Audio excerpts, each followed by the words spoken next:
నమస్తే, మీరు చూస్తున్నారు బెంజీ న్యూస్. రాష్ట్రానికి పట్టిన దరిద్రం రేపటితో వెళ్ళిపోతుంది. జీవి వినుకొండ. రాష్ట్రానికి పట్టిన దరిద్రం రేపటితో వెళ్ళిపోతుంది అని టీడీపీ వినుకొండ ఎమ్మెల్యే అభ్యర్థి జీవి ఆంజనేయులు అన్నారు.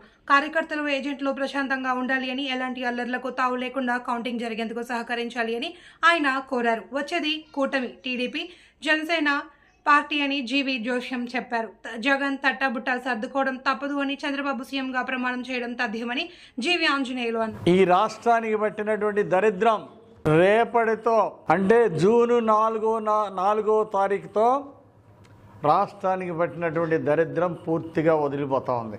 జగన్ అనేటువంటి దుష్టగ్రహం ఈ రాష్ట్రానికి పట్టినటువంటి పీడ రేపటితో తొలగిపోతూ ఉంది. ఎగ్జిట్ పోల్స్ చెప్పాయి. ఎన్నికలకు ముందు జరిగినటువంటి ఎగ్జిట్ పోల్స్ కానీ, ఎన్నికల తర్వాత జరిగినటువంటి ఎగ్జిట్ పోల్లో ఎన్డీఏదే, తెలుగుదేశం పార్టీదే భారీ విజయం అని చెప్పేసి స్పష్టంగా చెప్తున్నాయి. జగన్మోహన్ రెడ్డి గారికి దింపుడు కళ్ళెం ఆశ మిగిలింది. అందుకే అధికారుల మీద బెదిరింపులు, కోర్టులు, సుప్రీంకోర్టులు, హైకోర్టుకి వెళ్ళినా, సుప్రీంకోర్టుకి వెళ్ళినా మొట్టికాయలు తప్పలేదు జగన్మోహన్ రెడ్డి ప్రభుత్వానికి. టీడీపీ, జనసేన, బీజేపీ ఎన్డీఏ కూటమికి 150 పైగా సీట్లు రాబోతున్నాయి. 20 ఎంపీ సీట్లకి పైగా గెలుచుకోబోతున్నాం. ప్రజల యొక్క ఆశీస్సులు, భగవంతుడి యొక్క ఆశీస్సులు అన్నీ చంద్రబాబు గారికి, ఎన్డీఏ కూటమికే. దుర్మార్గాలు చూసి, జగన్మోహన్ రెడ్డి గారి పాలన, దుర్మార్గ పాలన, అరాచక పాలన చూసి ఎన్నికలకు ముందు 2 సంవత్సరాల ముందు నుండే ఎప్పుడు ఎన్నికలు వస్తాయా, ఎప్పుడు ఈ ప్రభుత్వాన్ని సాగనంపాలని చెప్పేసి ఎన్నికల కోసం మొదటిసారిగా 2 సంవత్సరాల నిరీక్షణ, ప్రజల నిరీక్షణ. జగన్మోహన్ రెడ్డి ప్రభుత్వం ఎప్పుడో ప్రజల హృదయాల్లో ఓడిపోయింది. ఈరోజు ఎన్నికల కోసం ఎదురు చూసి పూర్తిగా సద్వినియోగం చేసుకున్నారు.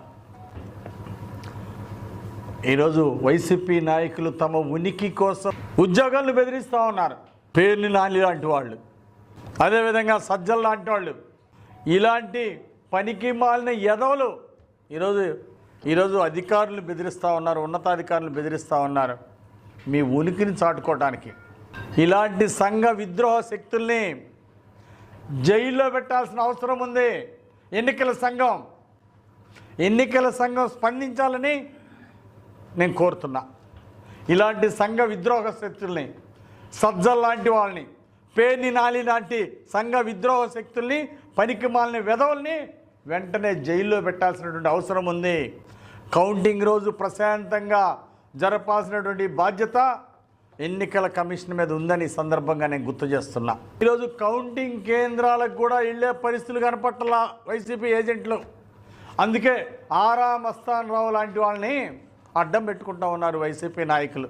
కనీసం రేపు ఆ వైసీపీ ఏజెంట్లు ఆ కౌంటింగ్ కేంద్రాల దాకన్నా